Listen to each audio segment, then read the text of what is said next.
Avocado. Avocado sandwich. Okay.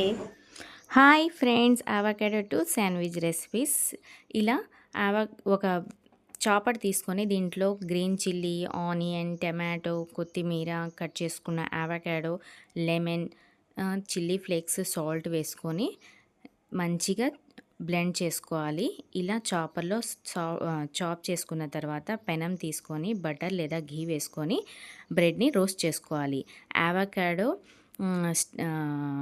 Cheese stuffing కోసం అయితే ఇలా బ్రెడ్ తీసుకొని అవకాడో స్టఫింగ్ పెట్టి దానిపైన చీజ్ పెట్టి ఇలా బటర్ వేసుకొని మంచిగా రోస్ట్ చేసుకుంటే అవకాడో చీజ్ శాండ్విచ్ రెడీ అవుతుంది. లేదు అంటే రోస్ట్ చేసుకున్న ఆ, బ్రెడ్ పైన ఇలా స్టఫింగ్ని పెట్టేసుకొని పైనుంచి నువ్వులు కొంచెం ఆలివ్ వేసుకుంటే సరిపోతుంది. వీడియో నచ్చిందా ఫ్రెండ్స్? లైక్ చేయండి, షేర్ చేయండి, సబ్స్క్రైబ్ చేసుకోండి. Thank you for